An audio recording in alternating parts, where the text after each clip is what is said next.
hear about this wheel strategy. So the wheel So, strategy, man, like I said, the wheel strategy is something that has popped up maybe in the last 3 years. It's not something that I even knew what it was, to be honest, but I would hear people say the wheel and I just wouldn't pay attention. But in the last year, I've been seeing, really in the last 4 months, I've been hearing a lot more because people ask me more and more questions. They're asking me, does this really work? Or how does it work? Or what am I doing? What am I missing? Right. And, I sent some to you earlier today, and it was a Tesla. It was someone asked me a question on Tesla.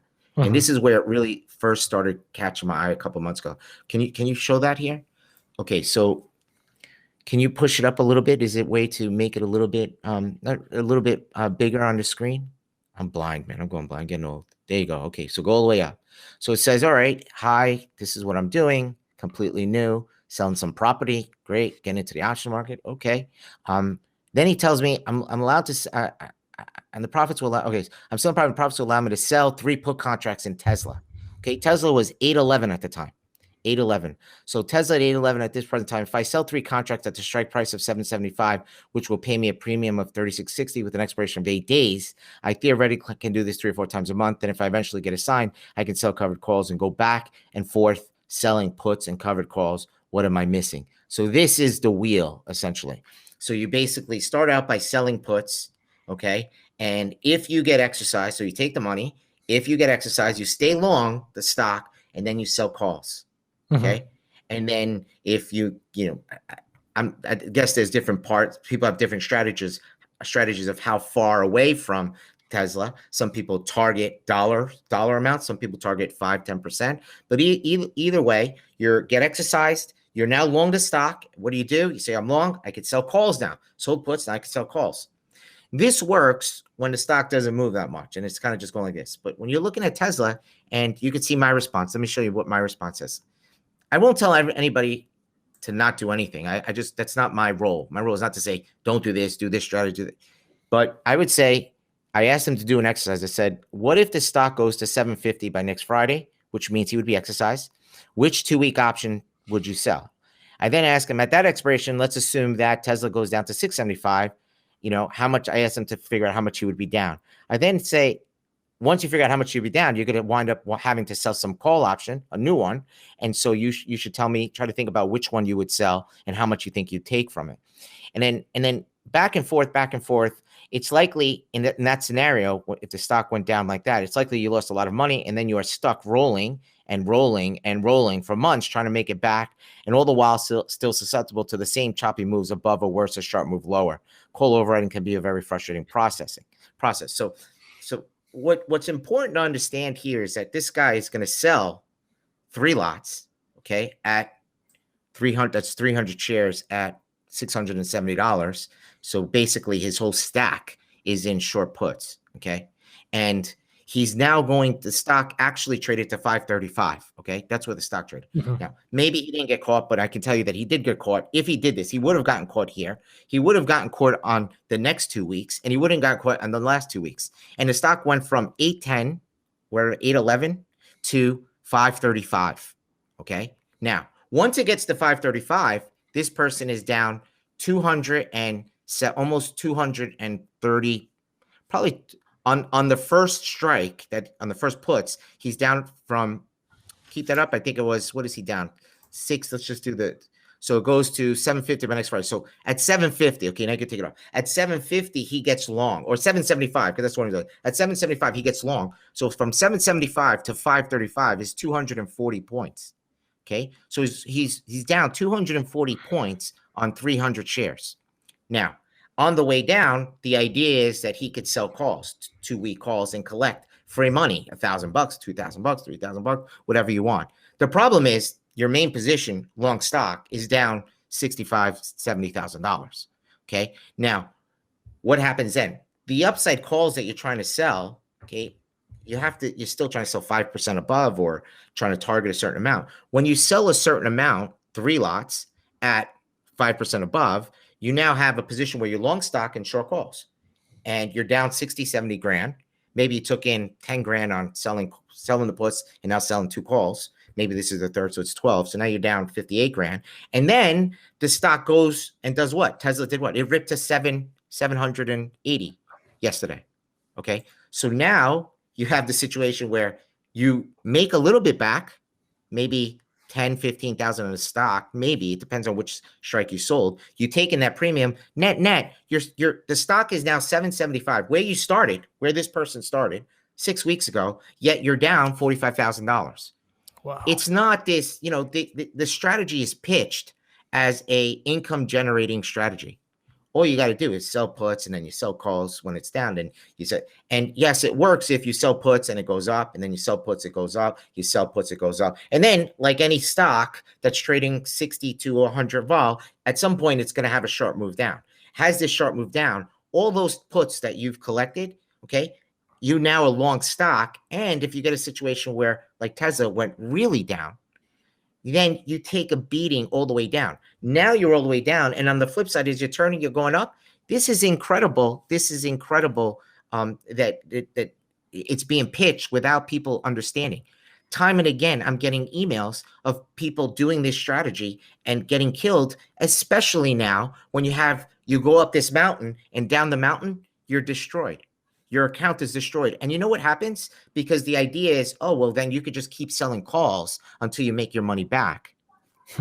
It's fair. The problem is, how much is the 550 you sold? Say you went down to 535 and you sold the 550 calls. The idea is it goes to 775. Now what? Okay, now you have to buy back those 550 calls, okay, and then roll it down to another 550 or a strike higher. But if you choose a strike higher, you actually have to pay money. You actually have to put money in. So you try to do the same strike, the 550 calls, you're going to collect $1 to $2 on an earnings month like that far away. $1, $2. You'd have to do that on 3 lots, which is about $300 to $600. So call it $500 on average. You're down 60 grand. You'd have to do that for 100, and these are 2 weeks. You're going to collect $500 every 2 weeks. You'd have to do that for, what is that, 120 weeks, which is 2 years, just to get your money back. This is the problem. Now you're stuck. All your money is stuck on one trade. You can't even look at the market because you can't do anything. And you just have to wait. And every 2 weeks, you have to try to get your money back. And you want to basically hope that the stock trades back down to 550. And then you could start getting more of your money back increasingly. Okay. But then if it goes from 550 to, we think it might even go to 400, now you're back in the same problem. So you never made money, all this nice returns on the way up, on the way down. It's very, very, very difficult. Now, call overriding, it's called a short gamma trade. Short gamma is because people might think, oh, you're selling on the low and buying on a high. Exactly, that's a short gamma. Buying options is long gamma, which means that when the stocks go up, and your long calls, you sell it on the way up, and when it goes down, okay, you're trying to either average in or buy more, or you can exit a stop loss. Mm-hmm. You're doing it, you're trading the right way, as opposed to selling options, which is selling leverage. It's not for free. You're not getting this 2,000 a week or whatever you're doing for free. There's leverage involved. And if the stock actually collapses, you have leverage on the stock.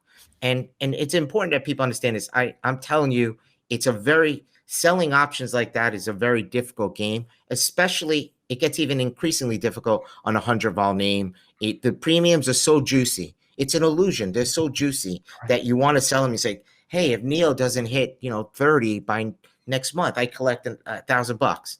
Yeah. What if it goes to 20 and then you're out 9? It could happen. And so it's important. All these things are just important lessons to learn. I'm telling you from seeing and talking, having the same conversation with people every time. Nobody knew, or it's not explained. It's not explained that if the risk is the stock goes down and up, or stock goes up and then down sharply. You're seeing it happen every day right in front of us. We're seeing every one of these names. They go up and down sharply. That's the risk. And if it happens and you're doing this wheel strategy, you can get really, really caught and game over type of situation. Yeah, it may not be complete game over, but you're now stuck in a position that's kind of game over for 6 months, where you're just trying to hope that the stock doesn't completely crack, and you're just trying to collect money back. It's not something that I think people have fun playing. At least here, someone has a $100,000, $200,000 account. You're not playing with your whole stack and going to sleep at night going, I hope Tesla doesn't crash tomorrow. right? That's not what you want to do. You want to go to bed having $20,000 in options. You have a 200,000, having $20,000 in options and playing a game with 20, getting good leverage, okay, and trying to play a game like we're strategizing. That's how I like to sleep. That's why the people that I ask and I talk, that's how I would think most people like to sleep. You like to sleep knowing and not having to pray that something doesn't go wrong in your account every night. Right. That and then, by the way, if you're not praying, then you don't know the risk. Because then there's people like I ask people, I say, they show me their portfolio and they ask me, what do you think? As I'm coaching them, and I say, what do you think at night before going to bed? Just curiosity. Like, what do you think as far as your portfolio? It's like, well, I think, hope the market, goes up or whatever. Okay.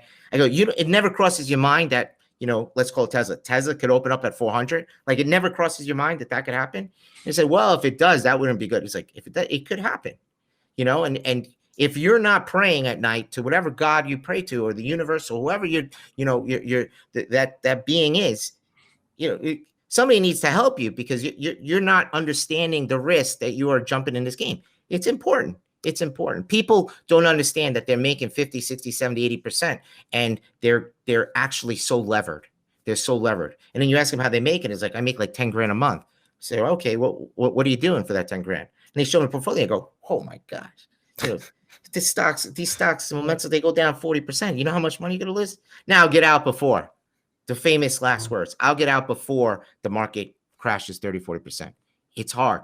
It's very hard. And people have to understand how they're making the money. That's important. How are you making money? That's my question when I coach. How do you think you're making the money? What is it that you're doing that's so powerful that you're making that money? And if they can't answer and say that I'm assuming the leverage, I'm willing to take the risk here, and understand what that really means. Because some people are like, yeah, I say, well, what do you know what that means? You're willing to take the risk? I say, well, yeah. And if the stock goes down, I know I'm going to lose. Do you know how much you'll lose? Like, why do you think the stock can't go down 80%? You just looked at Viacom, a big stock was climbing for 2 months, 3 months, go from 30 to 100, and then trades down to $30 again. Why do you think that it can't go from 100 to 30 in 5 days? Why do you think that? I try to get people to understand that and to actually start praying to whoever it is that if that's how you get a trade, fine. Just go to bed saying a prayer to that God, being, energy, whatever it is that you believe in, because this could happen. And I don't want to see you blow up. So look, it's the wheel again it's not easy money. It's not something that, it's pitched as something, just collect premiums, collect this, collect that, has a nice name to it. The wheel, right? You're circulating, right. It's circulating money. Your money's coming at you. There's a lot of risk, and everybody should know that. And whoever's teaching this wheel, you should out them a little bit just to say, can you tell us the risk? Like, it's okay to ask people, what is the risk? The risk is you can actually blow up, and that's never fun anytime. Okay. And you only get one shot to blow up and then you got to recuperate and then you got to blow it. So this is exactly what we need to, this is what I'm trying to do on this podcast. You want to do the wheel? Fine. I'm just telling you, do you understand the risk? Yep. It's fine. You want to do a cold overriding? You want to do sell iron condors? Totally fine. People make money doing that, but do you really know what you're doing? Do you really understand that you might work for 6 months clipping 25 cents, 25 cents, 25 cents, and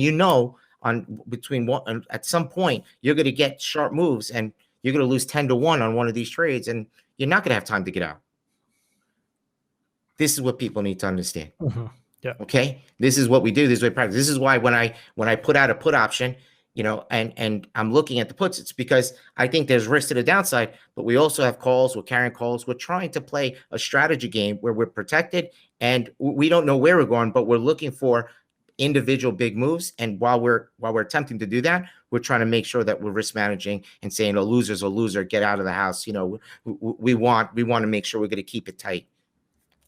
The wheel is not, let's say this, the wheel is not without risk. Okay. It's not without risk.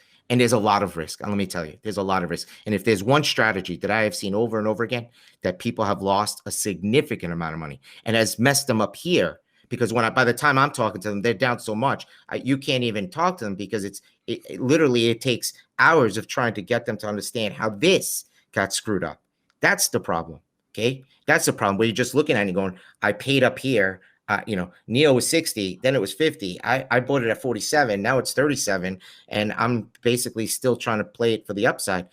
That might not happen for another 3 years. And you might be sitting there waiting and waiting, taking brutal losses in the meantime. And at some point, you get tired and you say, I'm out. And by the way, that's the moment where send me an email, because that's when the stock is going to rip. Yeah.